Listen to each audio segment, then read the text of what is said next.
Hello everybody and welcome to Storm Readings, and it's time for a weekend review.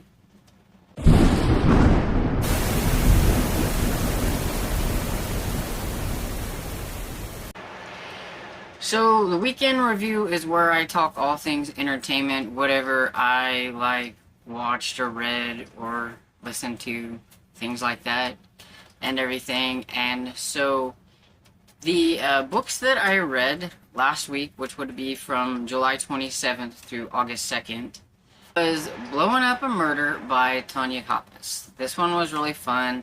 I was really happy to get back into this series, and now I want to go until I've got it done now. I was on number 8, and there are 11. When I quit with this one before, it's because I thought the series was done and everything, and then she went ahead and self-published some, and I've been meaning to get back into it, and I just, for some reason, just kept putting it off. But now that I'm back into it, I really want to go ahead and finish it up to book 11. I don't know if it's over now at book 11 or if she's going to continue on. You never know with Tanya Koppes. She can she can really put out the books, so you never know. So yeah, it was a lot of fun. I like Kenny Lowry. She's the sheriff in this small town of Cottonwood. She has a ghostly grandfather that helps her solve the crimes. He used to be the sheriff before and everything. I like how most of it is. I'm not quite sure about the relationship right at this moment in this. I'm hoping something goes with the relationship in maybe the next few books, because I don't know. But anyway, I really like that. Then I have Changes by Jim Butcher. So this is my reread of this, and definitely a turning point in Dresden's life with all the stuff that happens in this one, and it was a lot of fun, and I am really enjoying rereading the series. I've forgotten so many things because it is a long series and it's kind of complex and all that stuff, that I'm sure I'll reread this again and still not be able to explain exactly what's going on, because it does not stick. Things just don't stick in my head. I can reread them as many times as I want. They just don't stick. Okay, so I can't remember if I talked about this last week or if I read this week, so I'm just going to put it up here because I did finish the series. This is the Theodore Boone series, and this is The Accomplice by John Grisham, the last book in the series, and it was really good. And I just can't for the life of me remember if I read this last week or the week before. So I'm just going to mention it. And you can let me know if you remember, because I don't. And then the last one I have is Murder on Bedford Street by Victoria Thompson. I finished that yesterday, and I do like I do mine from Sunday to Saturday, my weeks, and so that would have been the last one for the week. And it's the 26th book in the Gaslight series, and super fun. I really love the Gaslight series.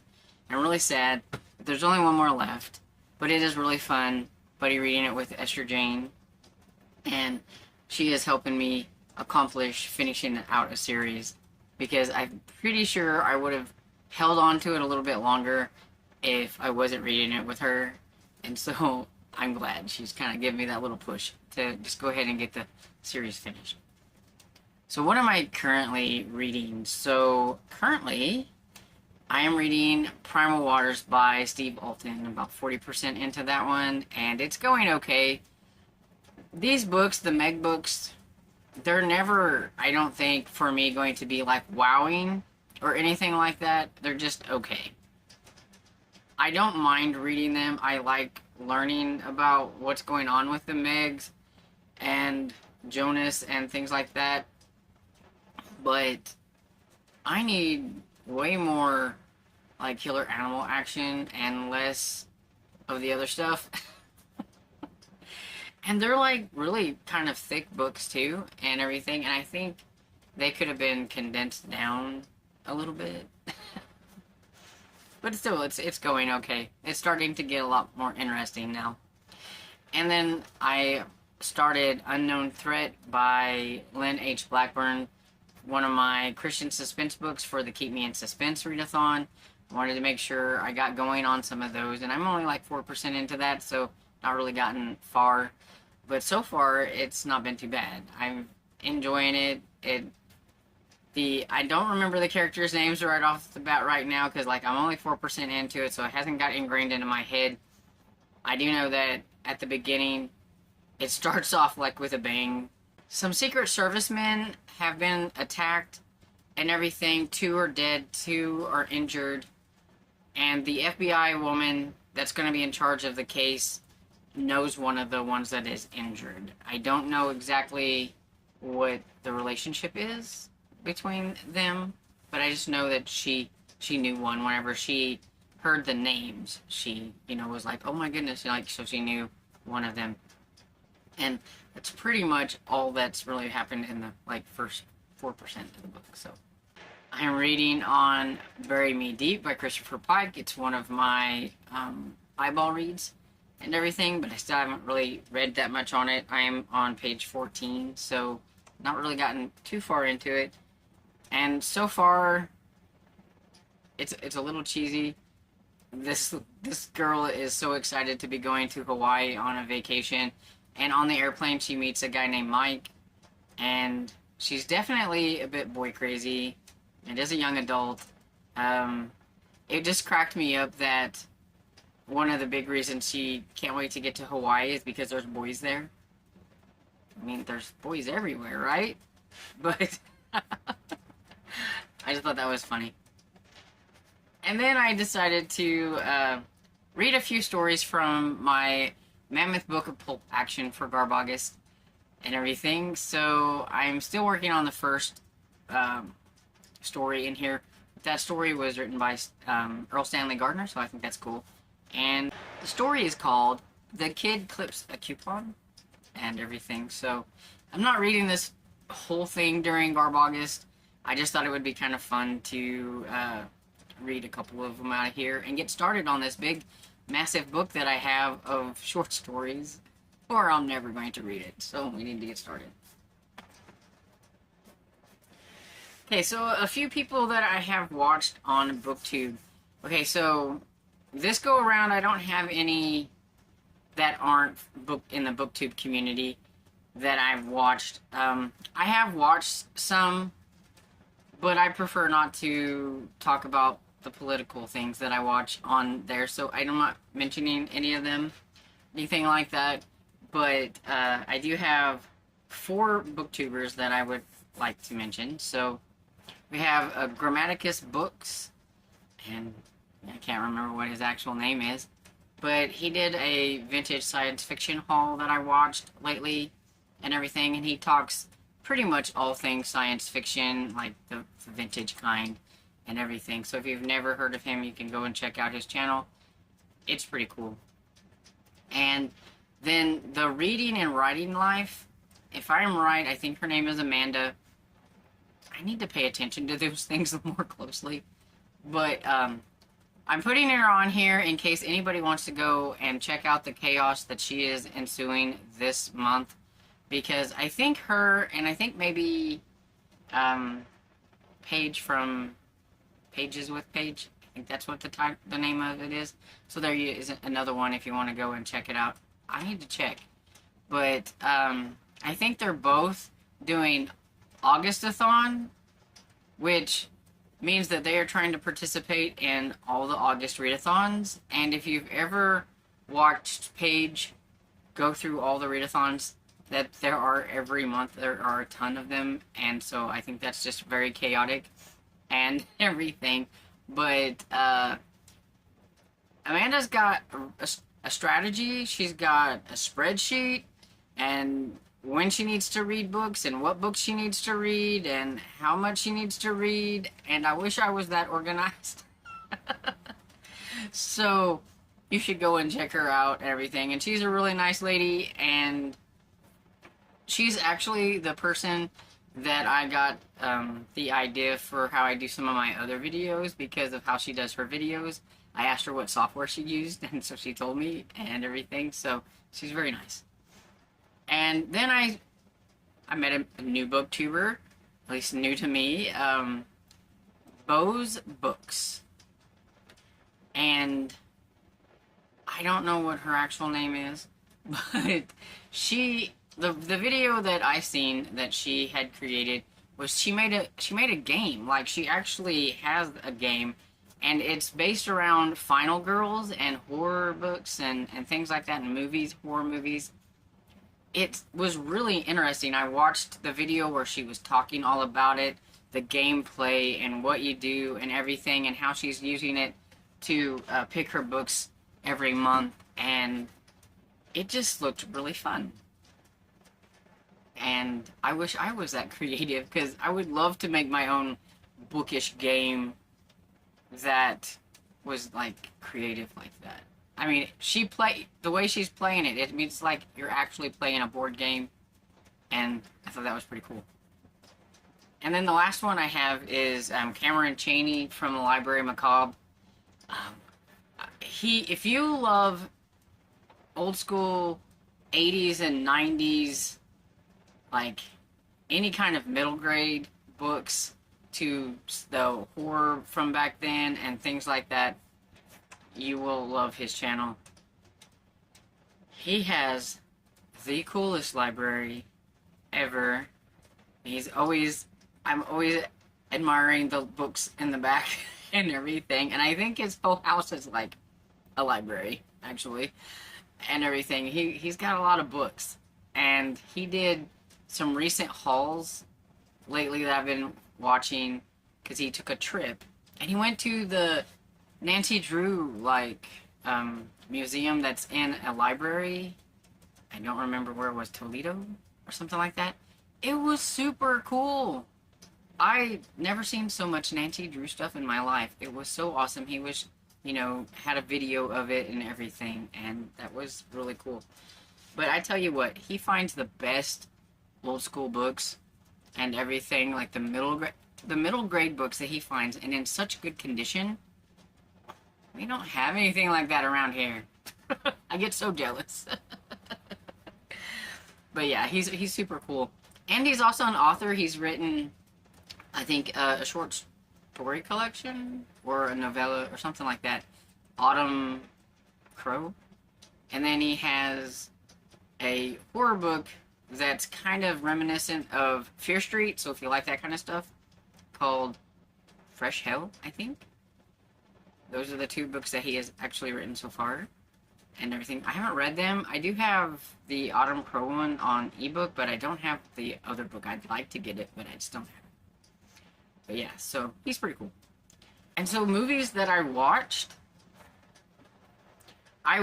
way more than I thought I did, but in case you haven't watched the weekly video that I've done that I explain how I watch movies and everything, the way I get a lot of movies in whenever I'm watching them is I break them down. So I might start it while I'm eating my lunch. Then I'll stop it, do things that I need to do. Then I will start it again whenever I'm eating my supper, and I will watch some of it then. And then I'll stop it, and then whenever I'm upstairs and I'm settled in for the night, I will finish watching the movie. And that's how I get through most of the movies that I watch. Unless it's a weekend and I'm just totally chill and not doing anything and can do like one movie altogether, that's pretty much how I watch most of my movies. And I had to actually go back into the watch it again section and look and see, what did I watch? Because I like totally forgot. And I actually watched way more than I thought I had. So I watched Humanoids from the Deep. And this one is from 1980. It's fairly short at only 120 minutes. And it's about humanoid sea creatures that start killing a fishing town's residents and doing naughty things to the women. It's up to the townsfolk and a visiting biologist to fight back and fend them off. It stars Douglas McClure, Ann Turkle, and Vic Morrow. And the Douglas McClure guy, I only knew him because he's on an episode of Scarecrow and Mrs. King. And the Ann Turkle looked kind of familiar, but like, I'm probably sure I've seen her in something. But this was kind of a cheesy movie, and the humanoid sea creatures looked so horrible. The creature from the Black Lagoon looked a lot better than these sea creature things did. They were really cheesy. I will admit that I didn't pay close attention to it, but yeah, and there were more than, like, it wasn't just one sea creature. There was a bunch of them. Like, you thought they got them all, and some others come up, and they're just really giving this fishing town a hard time. And yeah, it was. I doubt I would ever watch it again. That's how good it was. But I did watch it. Then I watched Swamp Thing from 1982. I haven't seen this in a long time, and I seen it on there, and I was like, oh, I need to watch this. And it was fun and cheesy. I mean, after a violent incident with special chemicals, a research scientist is turned into a swamp plant monster. He's not really that bad of a swamp person. Unless you're doing bad things. He's kind of an anti-hero, I guess, and everything, but he's trying to protect the lady that he likes. I don't know if... I can't remember if that was his girlfriend from before, the scientist, or whatever, but I do know that he knew her, and so he is trying to, like, protect her. One of my things that I realized off of this whole thing was they're in the swamps, and I don't think one time did I see an alligator.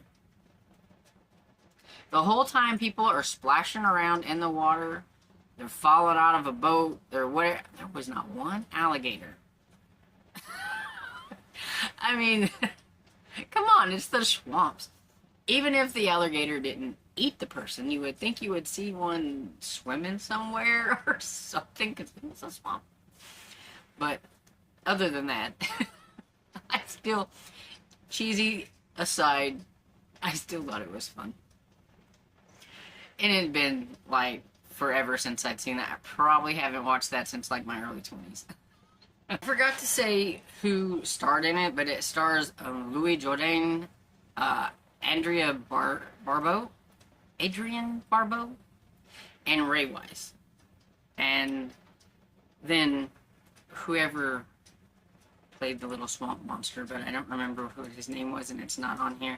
You think it would have been on here. But anyway, I know Louis Jourdain from Gigi. That's like pretty much the only thing I really know him from. I like that movie. It's been a long time since I've seen that one. But I know he's in like a ton of things, and so he's like really popular. And the Adrienne Barbeau, I'm fairly certain I've seen her in a lot of things, like she plays like little bits parts and things like that. I think she's been in some Murder, She Wrote and things like that. And Ray Wise I've seen in a lot of movies. He's a very familiar face and everything. Can't name a movie off the top of my head, but I've seen it. Then the next one I have is Sabretooth from 2002. And a scientist creates a genetically engineered saber-toothed cat and must hunt it down after it escapes and begins eating innocent people. This one stars David Keith, Vanessa Angel, and John Rhys Davies.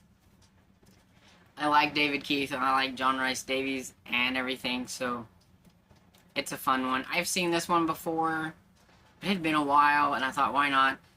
You can definitely kind of tell that the Sabretooth is a little bit CGI'd, or at least something like that. it didn't look like a real cat when it's jumping around and doing things and everything. It didn't look mechanical either or anything like that.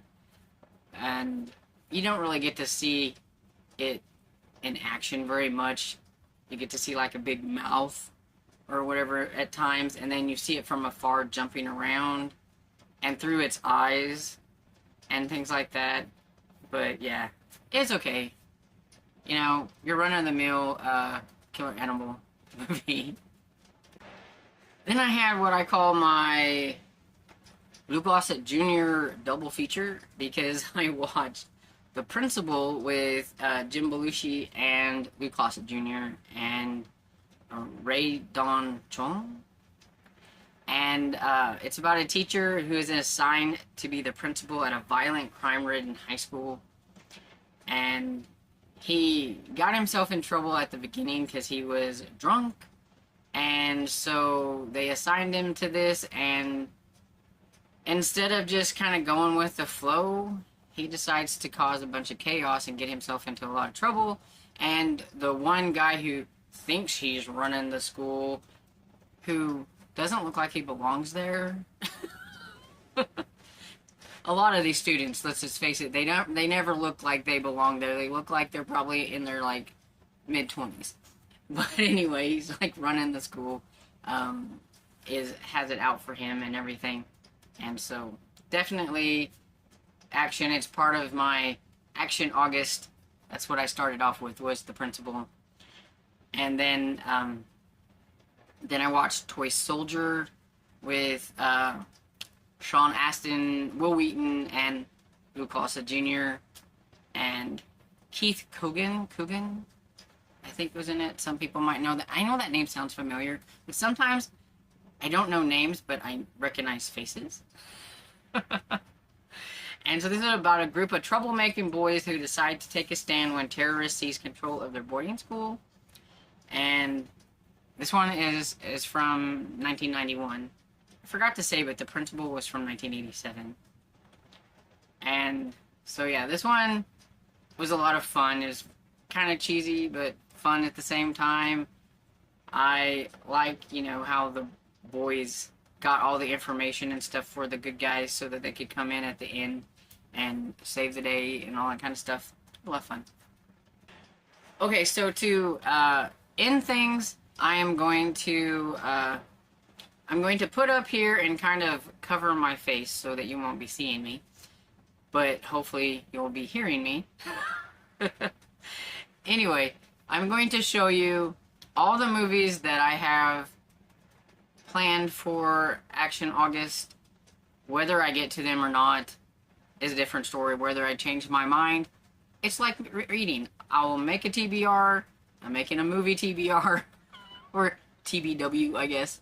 And I'm subject to change my mind. Except for 4 movies that I have on here. Those were the Stormcloud member choices. So they'll be the first ones you see up here. And so I have set up by, it has Bruce Willis in it.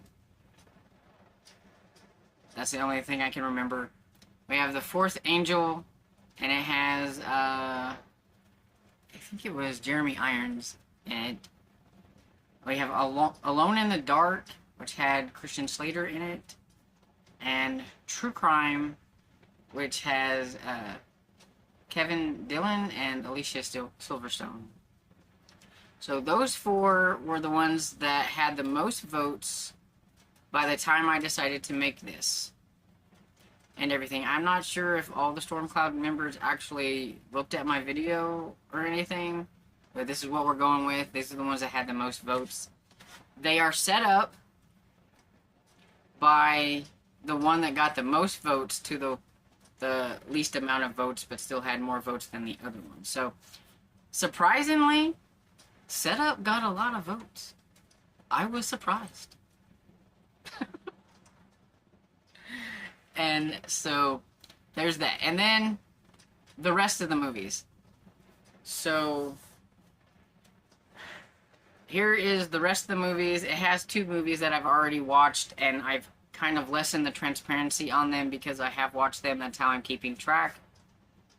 So we had The Principal, and then we have First Blood, Highlander, The Last Dragon, The Toxic Avenger, Eye of the Tiger, Substitute, Jurassic Park, which is only if I can find it at the library because it's not streaming anywhere free, but I'm pretty confident I can find it at the library. Then Toy Soldiers, which I already watched, Lethal Weapon, and then my tribute to Hulk Hogan, Suburban Commando. It is a sci-fi action comedy, so it counts. And so, those are the movies that I picked out. Will I watch them all? I don't know. Will I change my mind? Probably so. But, we'll see, I guess. And, so, how was your week last week? Did you watch anything fun that you would like to tell me about? Did you have a favorite read or anything like that? Let me know down in the comments, and I hope you enjoyed this video, and if you did, please give it a thumbs up and subscribe. I'll see you all in the next video. Bye!